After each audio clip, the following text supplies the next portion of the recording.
Assalamualaikum warahmatullahi wabarakatuh. Selamat datang semuanya di video praktek. Dan pada kesempatan kali ini, kita akan membahas tentang Windows Task Manager. Nah, dari Windows Task Manager sendiri, apa sih itu Windows Task Manager?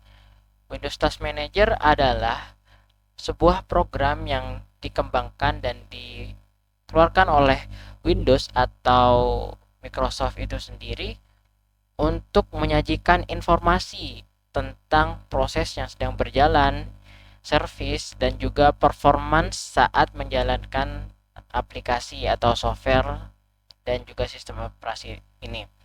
Jadi, pada video kali ini kita akan membedah ketiga komponen tersebut dan kita mulai dari proses terlebih dahulu. Langsung saja kita buka dari Windows Task Manager dengan cara yang termudah, yaitu klik kanan pada taskbar dan pilih Task Manager. Setelah itu akan terbuka Windows Task Manager. Nah, setelah Windows Task Manager kita terbuka, sebelum itu kita akan minimize atau mengecilkan dari Windows Task Manager tersebut dan membuat program yaitu membuka program yaitu browser dan juga CMD. Kalau browser saya sudah membukanya sebelum ini dan saya akan membuka CMD.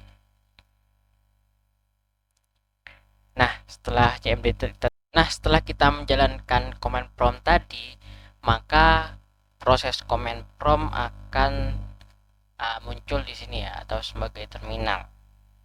Nah, sebelumnya kita lihat di sini proses yang ada di Task Manager ini terbagi menjadi 3 bagian, yaitu apps, background process, dan yang terakhir yaitu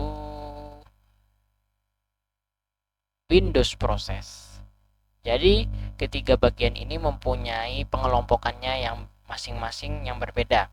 Jadi kalau dari apps sendiri, dia mengelompokkan dari software yang sedang berjalan sekarang.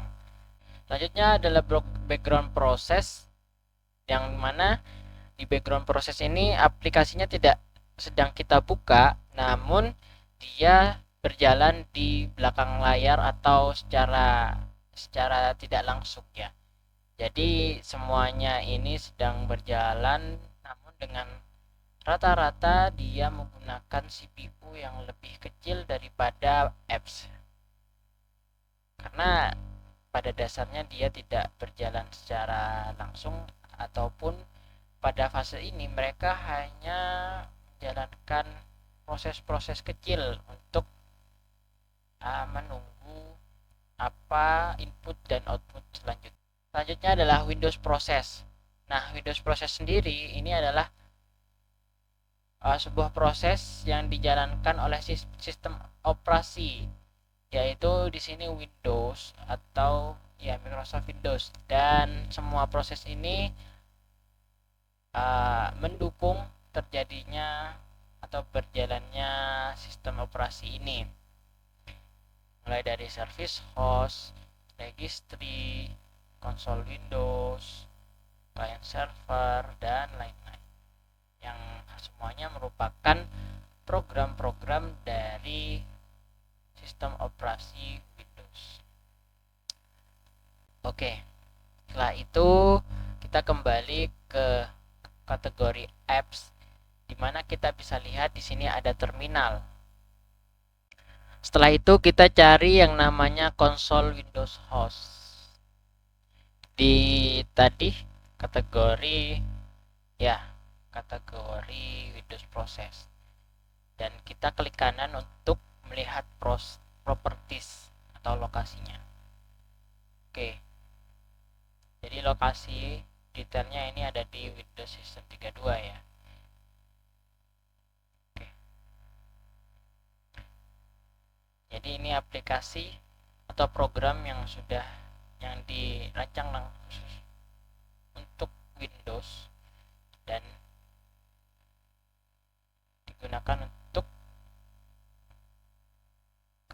dengan sistem operasi ya. Selanjutnya kita kembali ke command prompt dan kita coba untuk mengeluarkan atau mengclose dari program command prompt ini. Dan apa yang akan terjadi kepada konsol Windows Host? Apakah dia akan tetap berjalan atau akan menghilang? Untuk di apps sendiri, terminalnya dia sudah keluar atau sudah terclose ya. Dan untuk di Windows Process dia sekarang masih terbuka. Jadi untuk proses command prompt tadi secara langsung dia sudah keluar, namun dia tetap berjalan di Windows Process atau ya Windows Process ini. Oke, selanjutnya kita akan lanjut ke tahap berikutnya, yaitu kita akan mengklik kolom memori ini 2 kali ya, 1, 2, dan di sana akan tampil penggunaan software yang menggunakan memori paling banyak, dan bisa kita lihat software tersebut di sini adalah Microsoft Edge atau browser ya. Memang dari browser sendiri rata-rata akan menggunakan memori yang lebih besar daripada aplikasi lainnya. Oke, setelah kita melakukan mengurutkan memori ini dari yang paling besar, maka kita akan lanjut untuk mengubah memori ini menjadi persentase dengan cara klik kanan, resource value, dan pilih memori. Setelah itu pilih persen. Dan bisa kita lihat di sini yang tadinya merupakan besaran value dan akhirnya di sini menjadi persentase, dan ternyata Microsoft Edge itu mengambil 15% dari memori. Dan bisa kita ketahui atau saya akan memberikan info bahwa RAM atau memori yang saya punya adalah 16 GB di sini. Jadi lumayan banyak untuk Microsoft Edge ini menghabiskan memori saya. Mengapa ini penting? Untuk menganalisa penggunaan memori, CPU, dan lain-lain yang ada di tab proses ini, karena kita bisa mengetahui nih kondisi siapa sih yang menggunakan memori paling banyak, dan jika ada kendala dalam proses kita bisa mencari tahu ternyata proses tersebut bisa saja menggunakan CPU dengan overload atau lebih banyak dari yang kita punya, ataupun memori bisa saja proses tersebut menggunakan memori yang sangat banyak sehingga memori kita sudah tidak cukup atau overload. Dan dari hasil analisa tersebut kita bisa mencari solusi yang paling tepat untuk komputer kita atau device kita. Nah, kita lanjut ke tab service.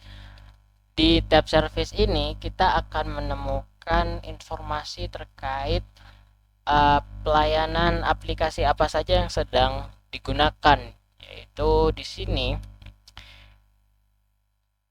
aplikasi yang sedang digunakan itu ditandai dengan adanya PID atau dengan status running.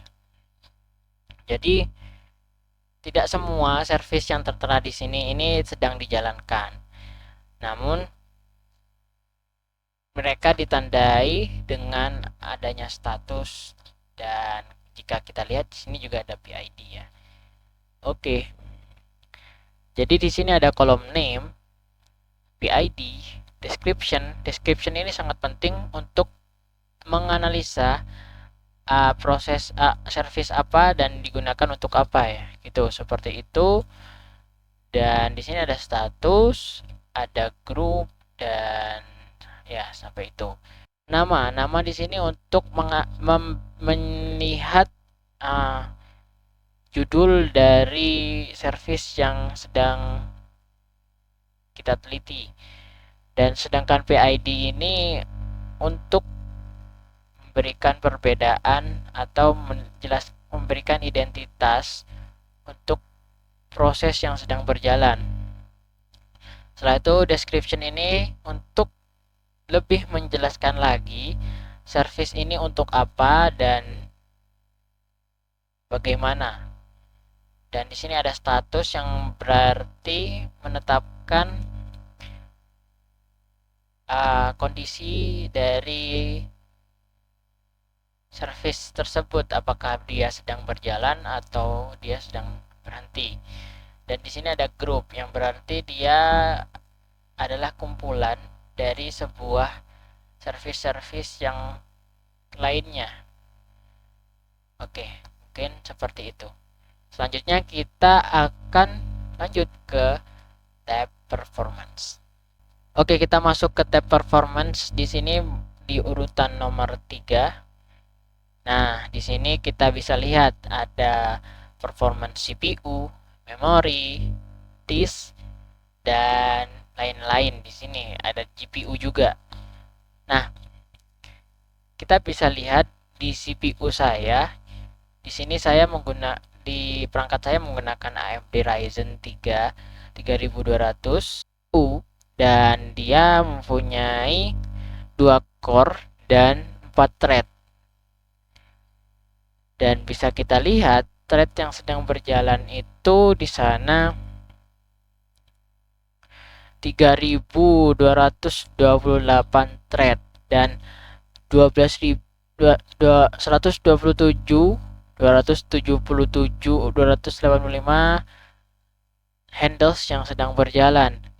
Menurut saya itu adalah angka yang sangat banyak ya. Dan dengan proses yang sejumlah 261 ini. Selanjutnya kita pilih ke menu memori dan bisa kita lihat memori yang saya punya, yaitu secara semua ternyata memori yang kita punya itu bukan 16 GB ya. Saya lupa, jadi memori yang saya punya itu 20 GB. Dan yang sedang terpakai itu 7,3 GB dan yang sedang tersedia itu 10,5 GB. Oke. Bisa kita lihat di sini. Di sini ada commit juga, ada cache dan lain-lain. Jadi speed dari memori saya yaitu 2400 MHz dan saya menggunakan 2 slot. Selanjutnya kita masuk ke WiFi di sini. Nah, saya menggunakan WiFi dengan SSID atau nama WiFi dengan nama yaitu kos atas, connection type-nya 802,11n dengan IP4 address itu 19 seperti ini. Oke, selanjutnya kita lanjut dengan membuka titik 3 di atas ini dan pilih resource monitor. Akan muncul tampilan dari resource monitor. Dan selanjutnya akan masuk ke dalam resource monitor yang memiliki informasi yang mirip dengan tampilan yang ada di task manager, namun dengan informasi yang lebih spesifik, di mana di sini ada proses yang di mana di sini ada physical memory yang dibagi menjadi beberapa bagian dan ya seperti itu. Oke, mungkin seperti ini pembelajaran tentang Windows Task Manager, di mana kita telah mempelajari apa saja proses yang dijalankan di sistem operasi, yaitu ada 3 bagian, yang dimana di sana ada apps, yang kedua ada background process, dan yang ketiga adalah Windows process, di mana 3 hal ini mempunyai pembagiannya masing-masing. Selain itu, kita juga bisa melihat di Task Manager ada menu yang namanya service. Service ini merupakan layanan yang sedang dijalankan. Di dalam proses itu ada layanan, dan layanan ini yang dijalankan oleh sistem operasi. Ditandai dengan PID atau dibedakan dengan PID. Dan di sana ada juga diberi keterangan mana sih proses yang sedang berjalan dan tidak. Selanjutnya, di dalam Windows Task Manager juga ada yang namanya Performance Tab. Nah, di tabs ini kita bisa tahu uh, bagaimana penggunaan dari hardware yang kita punya, seperti CPU, GPU, dan juga memori, juga WiFi dan disk kita. Oke, mungkin hanya itu yang dapat kita pelajari dan semoga bisa menjadi bermanfaat. Mohon maaf apabila ada kesalahan dalam perkataan, dan terima kasih telah menonton video ini. Sampai jumpa di pertemuan selanjutnya. Wassalamualaikum warahmatullahi wabarakatuh.